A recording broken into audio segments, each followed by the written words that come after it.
Hello learners, welcome to banking solutions. आज की इस वीडियो में आरआरबी पीओ प्रीलिम्स के 22 नवंबर के सभी शिफ्टों का एनालिसिस शेयर कर लेना और साथ साथ 22 नवंबर के सेफ अटेम्प्ट भी शेयर करूंगा सभी शिफ्टों का।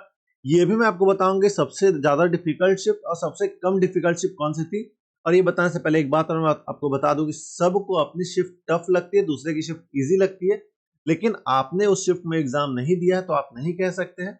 और सबको दूसरे की थाली में घी हमेशा ज्यादा ही लगता है, अपनी थाली में घी कम लगता है। सबको लगता है कि मैंने कम अटेम्प्ट किया, मेरा क्वेश्चन टफ था, मेरे शिफ्ट में सभी क्वेश्चन टफ थे, मेरा शिफ्ट ही टफ आया था इसलिए मेरे क्वेश्चन कम अटेम्प्ट हुए। लेकिन यहाँ पे मैं ढेर सारे स्टूडेंट का डेटा कलेक्ट करके आपको बता रहा हूँ कौन सा शिफ्ट टफ था, कौन शिफ्ट इजी था। एक बात और मैं आपको बता दूं कि अगर आपने 60 प्लस करा है तो काफी अच्छा अटेम्प्ट है, क्योंकि ऐसे एग्जाम है आरआरबी पीओएस एग्जाम में 60 प्लस अटेम्प्ट करना काफी बड़ी बात होती है। देखिए, एक रीजन तो ये है कि लास्ट ईयर से इसमें जो है वो सेक्शनल टाइमिंग इंट्रोड्यूस हो गया और रीजनिंग में ज्यादा टाइम दिया जा रहा है, आपको 25 मिनट दिया जा रहा है और क्वांट में 20 मिनट दिया जाए। क्वांट में कम अटेम्प्ट हो रहा है स्टूडेंट का, इस चक्कर में अटेम्प्ट जो है लो हो गया अभी के। ठीक है, चलिए डिटेल में एनालिसिस हम शेयर करते हैं। सबसे पहले बात करते हैं शिफ्ट वन की। ठीक है, शिफ्ट वन में क्या क्या चीजें आई थी, फिर हम गुड अटेम्प्ट्स के बारे में बात करेंगे।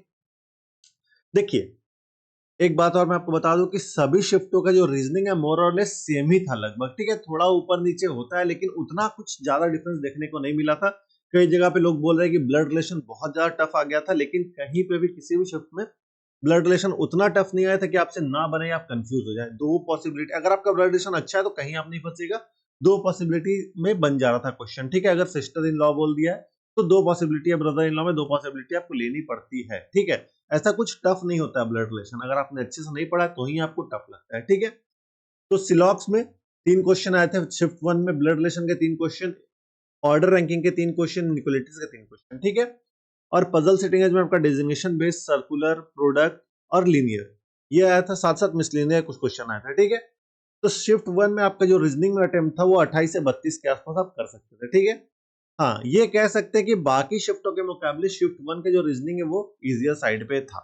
ठीक है, और क्वांट की बात करें तो क्वांट में आपका मिसिंग नंबर सीरीज आ गया था, क्वालिटी क्वेश्चन आ गया था, अप्रोक्स आ गया था, तीनों आ गया था।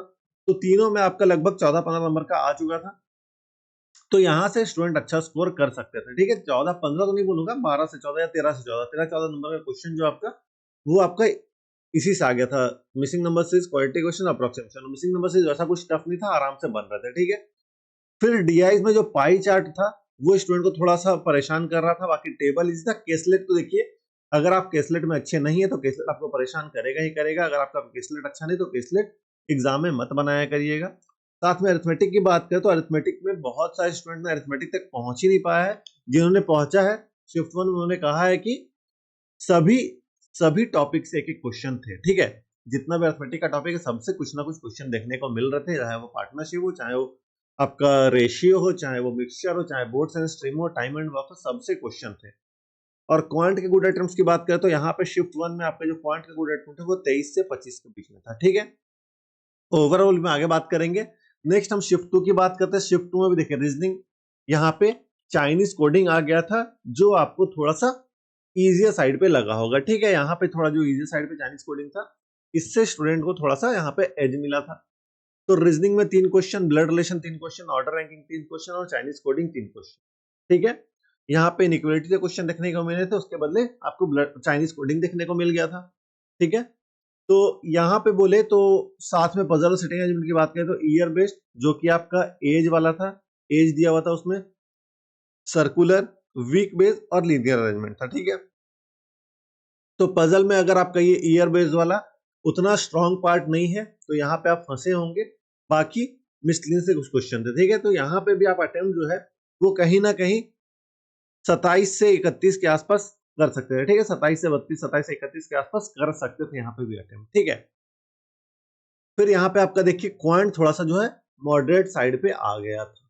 ठीक है, यहाँ पे मॉडरेट क्यों हुआ था, क्योंकि रॉन्ग नंबर सीरीज आ गई थी, और रॉन्ग नंबर सीरीज आते हैं स्टूडेंट को जो है वो शिफ्ट जो थोड़ा टफ लगने लगता है। ठीक है, बाकी क्वालिटी क्वेश्चन यहाँ पे क्वेश्चन थे, अप्रोक्सीमेशन के क्वेश्चन थे, तो यहाँ पे भी आपको तीनों टॉपिक से क्वेश्चन देखने को मिले थे। तो यहाँ पे लगभग लगभग वही 14-15 क्वेश्चन थे जिसमें से स्टूडेंट आराम से 10-12 कर सकते थे। ठीक है, डीआई की बात करें तो लाइन ग्राफ और टेबल डीआई था, केसलेट यहाँ पे आपको देखने नहीं मिली थी, अरिथमेटिक के क्वेश्चन थोड़े ज्यादा थे। ठीक है, तो यहाँ पे भी स्टूडेंट का अटेम्प्ट ठीक ठाक ही रहा था। आप यहाँ पे भी कर सकते थे कितना अटेम्प्ट, तो यहाँ पे भी आप 21 से 23 के आसपास यहाँ पे भी अटेम्प्ट आप कर सकते थे, ठीक है, क्वांट में भी, ठीक है।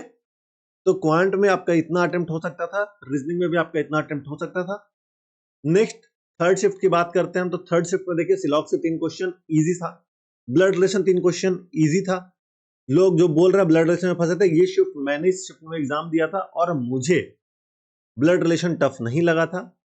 ऑर्डर रैंकिंग टफ नहीं था, लोग झूठ में कंफ्यूज थे कि इसमें आपका पॉसिबिलिटी आ रहा है, आइदर का केस आ रहा है, कुछ कुछ बोल रहे थे लोग, हो सकता है स्टूडेंट को कंफ्यूजिंग लगा।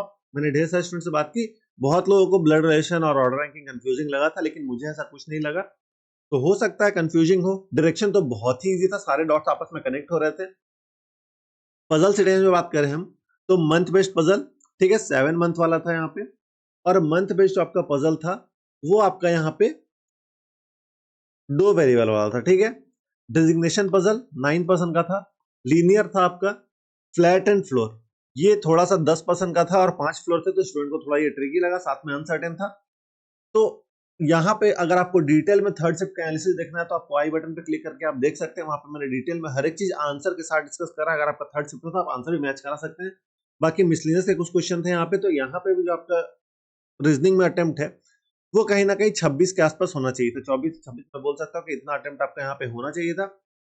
वैसा कुछ टफ नहीं था। हाँ, अगर आप मान लीजिए ब्लड रिलेशन में फंस गए या ऑर्डर रैंकिंग में फंस गए हो, या अगर आपने पहले फ्लैट एंड फ्लोर उठा लिया हो, तो हो सकता है आपका टाइम ज्यादा गया होगा। लोग ने 4-4 मिनट 5-5 मिनट दिए फ्लैट एंड फ्लोर में, पता नहीं क्यों दिए। मैंने आपको कई बार बोला है कि कुछ जिस क्वेश्चन में टाइम ज्यादा लगता है उसको आप छोड़ दिया करिए, शुरू में ही 1-2 मिनट में आपको समझ में आ जाता है, तो उसमें ज्यादा टाइम वेस्ट आपको नहीं करना होता है, ठीक है। गुड अटेम्प्ट यहाँ पे 24 से 26 आप मान सकते हैं, ठीक है।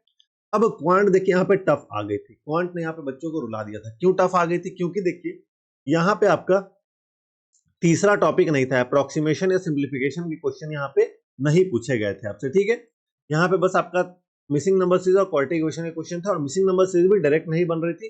2-3 क्वेश्चन थे जो आप आराम से कर सकते थे, लेकिन बाकी जो 2-3 क्वेश्चन थे वो थोड़े से यहाँ पे घुमावदार थे, ट्रिकी थे, स्टूडेंट से बन नहीं पा रहे थे, ठीक है। क्वालिटी क्वेश्चन देखिए, कुछ क्वेश्चन तो ऐसे माइनस माइनस कांस्टेंट के साथ सीएनडी बन रहा था, वो साइन मेथड से बनने वाला क्वेश्चन था एक, तो बाकी क्वेश्चन भी ठीक ठाक थे, वैसा कुछ टफ नहीं था। हाँ, यहाँ पे शिफ्ट 1 में जो शिफ्ट 3 में जो पजल थे, बाकी शिफ्ट का मुझे आइडिया, लेकिन मैंने शिफ्ट में एग्जाम दिया था तो इसमें मुझे पता है कि जो पजल अरेंजमेंट क्वेश्चन था उसमें मतलब कितने सही है, 3-3 स्टेटमेंट वाला क्वेश्चन था। क्वेश्चन के अंदर 3 स्टेटमेंट दे दिया और आपको बताना था कि इनमें से कौन सा सही है। तो यहाँ पे ये पजल और सिटिंग अरेंजमेंट जो है यहाँ पे थोड़ा सा लेंदी कर दिया था क्वेश्चन की वजह से, ठीक है। ऐसे डायरेक्ट क्वेश्चन कहीं नहीं पूछा गया था, थोड़ा घुमा घुमाए क्वेश्चन पूछा गया था, ठीक है। इसलिए यहाँ पे स्टूडेंट का जो अटेम्प्ट वो गिरे हैं।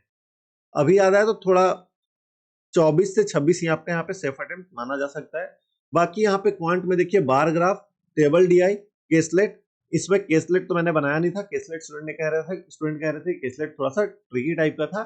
बाकी बार ग्राफ आराम से कर सकते थे, टेबल डीआई भी आप आराम से कर सकते थे। कुछ क्वेश्चन बहुत ज्यादा लेंदी थे, कैलकुलेटेड थे, लेकिन बाकी कुछ क्वेश्चन कर सकते थे यहाँ पे। मतलब अगर 6 क्वेश्चन थे तो 3-4 क्वेश्चन आप आराम से यहाँ से भी निकाल सकते थे। बाकी अरिथमेटिक थोड़ा इजी भी था, थोड़ा मिक्स मैच था।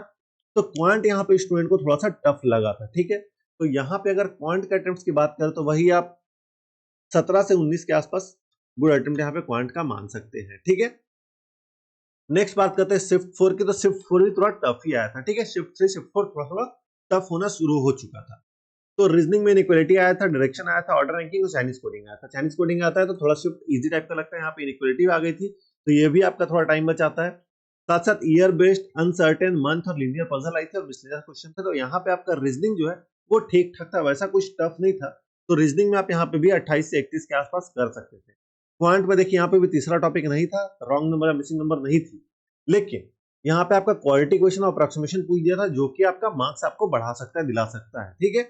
अगर भाई मिसिंग या रॉन्ग नंबर कोई आता तो आपका टाइम वहां पे ज्यादा, क्वालिटी क्वेश्चन आप आराम से कर सकते थे, अप्रोक्सीमेशन भी आपका बन रहा था, वैसा कुछ टफ नहीं था। डीआई की बात करें तो लाइन ग्राफ आपका था, टेबल डीआई था, केसलेट था, केसलेट में सभी स्टूडेंट फंसते हैं। लाइन ग्राफ और टेबल डीआई भी आप कर सकते थे, थोड़ा सा कैलकुलेटिव तो होता है, पीओ मेन से तो कैलकुलेटिव तो रहेगा। साथ साथ अरिथमेटिक के कुछ क्वेश्चन थे। तो यहाँ पे जो आपका अटेम्प्ट शिफ्ट 4 में वो आप एक्सपेक्ट कर सकते हैं भाई 19 से 21 के बीच में, ठीक है। ये गुड अटेम्प्ट है, ठीक है। अब मैंने एक एक शिफ्ट का आपको गुड अटेम्प्ट बताया सेक्शन वाइज, लेकिन ओवरऑल थोड़ा अटेम्प्ट अलग बताऊंगा मैं। ओवरऑल अटेम्प्ट क्या है मैं आपको बताता हूँ। देखिए पहले ऑर्डर ऑफ डिफिकल्टी बात करते हैं। सबसे टफ शिफ्ट 3, ठीक है। और ये डेटा बोल रहा है, मैं नहीं बोल रहा हूँ, ठीक है, देन शिफ्ट 4, देन शिफ्ट 2 और सबसे ज्यादा इजी था वो शिफ्ट 1 था। अब शिफ्ट 1 वाले स्टूडेंट आके कमेंट करेंगे कि मेरा शिफ्ट टफ था, इजी कैसे बताए। देखिए मैं बार बार बोल रहा हूँ, मैं नहीं डेटा बोलता है यहाँ पे। डेटा जो मुझे मिला है वो बाकी आप यहाँ पे अपना अटेम्प्ट कमेंट सेक्शन में शेयर कर सकते हैं कि आपने किस स्टेट से कितना अटेम्प्ट करा है। वहां से फिर हम एक्सपेक्टेड कट ऑफ की ओर बढ़ सकते हैं। और आज का डे 2 का भी सारा एनालिसिस आपको मिलेगा। अब बात करते हैं शिफ्ट वाइज सेफ अटेम्प्ट की। ठीक है, तो अगर आपका एग्जाम शिफ्ट 1 में था, ठीक है, अगर आपका एग्जाम शिफ्ट 1 में था तो सेफ अटेम्प्ट की बात करें हम ओवरऑल, तो आप 51 से 56 के बीच में कर सकते थे यहाँ पे। ठीक है, 51 से 56। अगर शिफ्ट 2 में था आपका तो वही 48 से 53 के बीच। शिफ्ट 3 में अगर आपका था तो आपका 44 से 44 जो थोड़ा कम हो गया, 46 से 49 के बीच। और शिफ्ट 4 में था तो वही आपका यही सेम रहेगा 47 से 51 के बीच। ठीक है, तो ये आपका सेफ अटेम्प्ट था। अब देखिए ऐसा नहीं है कि अगर आपने 46 अटेम्प्ट करा है और आपका नहीं हो या हो जाए, ये मैं नहीं बोल रहा हूं, क्योंकि देखिए यहाँ पे नॉर्मलाइजेशन एक बड़ा फैक्टर है। और नॉर्मलाइजेशन आज के शिफ्ट पे जैसा लेवल आएगा उस हिसाब से नॉर्मलाइजेशन होगा। तो आज का भी 4 शिफ्ट का एग्जाम होगा शायद, तो सभी शिफ्टों का देखने के बाद पता चलेगा कि क्या लेवल था एग्जाम का। ठीक है, और किस शिफ्ट में नॉर्मलाइजेशन होगा। अगर आज का शिफ्ट बहुत टफ आ जाता है तो इन शिफ्टों में नॉर्मलाइजेशन नहीं होगा, बाकी आज के शिफ्ट में नॉर्मलाइजेशन मार्क्स बढ़ेगा। बाकी देखा जाए तो ये था कल के शिफ्ट का पूरा डिटेल में एनालिसिस। बाकी आपको किसी प्रकार का डाउट है आप कमेंट करके पूछ सकते हैं। हाँ, एक और सवाल आपके मन में रहता है कि मेंस की तैयारी करें या नहीं करें। देखिए अगर आपने प्रीलिम्स दिया है तो मेंस की तैयारी जरूर करें। जितने लोग भी अभी आईबीपीएस क्लर्क या फिर एसबीआई क्लर्क मेंस के प्रीलिम्स के रिजल्ट का वेट कर रहे हैं और मेंस का रिजल्ट आने के बाद उन्हें पता चला, प्रीलिम्स का रिजल्ट आने के बाद उन्हें पता चला उनका प्रीलिम्स क्लियर हो गया और मेंस देने जा रहे हैं, बट उनकी तैयारी नहीं थी, तो पैनिक करते हैं। लास्ट मिनट में मुझे मैसेज करते हैं ढेर सारे स्टूडेंट की मैंने एक्सपेक्ट नहीं किया था, मेरा प्रीलिम्स क्लियर हो गया, मेंस की तैयारी कैसे करूं। 10 दिन में 12 दिन में, तो मैं आपको बता दूं 10-12 दिन में मेंस की तैयारी नहीं होती है। ठीक है, आपने एग्जाम दिया है, अब आपको मेंस की तैयारी शुरू कर देनी चाहिए इररिस्पेक्टिव ऑफ योर अटेम्प्ट्स। आपने जितना भी अटेम्प्ट करा है छोड़ दीजिए, उस चीज को भूल जाइए। अब आपको बस और बस क्या करना है, बस और बस मेंस की तैयारी करनी है। कैसे करनी है मैं आपको बताता हूं। देखिए सबसे पहले बात करते हैं जो सबसे इंपॉर्टेंट टॉपिक होता है आपका करंट अफेयर्स। करंट अफेयर्स में क्या करना है आपको, तो मैं आपको डेली करंट अफेयर्स कराता हूँ, वो देखना है। साथ साथ आप एग्जाम से पहले पहले आपके लिए मैं 100 या 1000 क्वेश्चन के आसपास मैं ले आऊंगा, उनको देखिएगा। ठीक है, मैं सोचता हूँ इस सीरीज को दिसंबर से शुरू कर, दिसंबर के फर्स्ट वीक से शुरू हो जाएगा, तो आपको मैक्सिमम नंबर ऑफ क्वेश्चन देखने को मिलेगा, आप यहाँ से अच्छे से कर सकते हैं। ठीक है, अब बारी आती है बाकी सेक्शंस की। इसमें एक होता है कंप्यूटर अवेयरनेस, ठीक है, कंप्यूटर एप्टीट्यूड, उसमें या कंप्यूटर नॉलेज बोल सकते हैं, वहां से आप स्कोर अच्छा खासा खींच सकते हैं। 20 नंबर का आता है तो 20 नंबर में आप आराम से 16-17 तो आराम से कर सकते हैं। आप कैसे कैसे क्या करना है मेंस की तैयारी की तो मैं आपको बोल देता हूँ, बता दे रहा हूँ एक चीज कि आप गाइडली का ये आरआरबी पीओ क्लर्क का पैकेज ले सकते हैं, क्रैकर पैकेज। इसमें आपका अभी क्लर्क के प्रीलिम्स में भी सारा कुछ मिलेगा, साथ साथ पीओ मेंस का भी सारा कंटेंट है यहाँ पे, तो आप देख सकते हैं। यहाँ पे आपका देखिए हिंदी का बंडल कोर्स भी है, जो हिंदी छात्र चाहते हैं कि मेंस में हिंदी रखें उनके लिए हिंदी बंडल कोर्स भी यहाँ पे है। साथ साथ जीएस स्मार्ट क्विज भी आपको मिलता है इसमें। और क्या क्या चीजें मिलेंगी, पीडीएफ आपको मिलेगा, सबका वीडियो सॉल्यूशन जो भी क्वेश्चंस मिलेगा, और बहुत सस्ते में 332 में मिल रहा है। साथ साथ अगर आप 20 सोल कूपन कोड लगाएंगे तो आपको एक्स्ट्रा 12% और डिस्काउंट मिल जाएगा। तो इस चीज को परचेज करेगा, यहाँ से आपकी मेंस की तैयारी अच्छे से हो जाएगी। क्वेश्चन नंबर ऑफ क्वेश्चन आप जहां चाहें बहुत सारे क्वेश्चन यहाँ से अटेम्प्ट कर सकते हैं, quant, reasoning, English, computer, computer का भी आपको यहाँ पे मिल जाएगा सारा कुछ। और करंट अफेयर्स का आपको यहाँ पे स्मार्ट क्विज तो मिल रहा है, साथ साथ करंट अफेयर्स की प्रिपरेशन मैं भी आपको करा रहा हूँ, तो अच्छे से आपका प्रिपरेशन हो जाएगा। बाकी आपने कितना अटेम्प्ट्स करा था कमेंट सेक्शन में जरूर से बताइएगा, और इस वीडियो को शेयर करेगा अपने दोस्तों के साथ। हमारे चैनल को सब्सक्राइब भी कर लिया ताकि आने वाले वीडियोस नोटिफिकेशन आपको मिलती रहे, और शेयर जरूर से करिएगा। देखिए वीडियो की रीच थोड़ी चैनल की डाउन हो गई है, तो मैं आप सभी को एक टास्क दे रहा हूँ कि वीडियो को लाइक करिए और दोस्तों को शेयर करिए। देखिए लाइक शेयर करने के पैसे तो लगते नहीं है, फ्री है, मैं आपको कंटेंट इतना फ्री प्रोवाइड कर रहा हूँ, तो आप ये चीजें तो कर ही सकते हैं। इसको जरूर से करिएगा, लाइक शेयर करिएगा और कमेंट एक जरूर ड्रॉप कर दिया कितना आपने अटेम्प्ट करा था। ठीक है, बाकी आपको आपके एग्जाम के लिए all the best, mains exam के लिए। Thank you.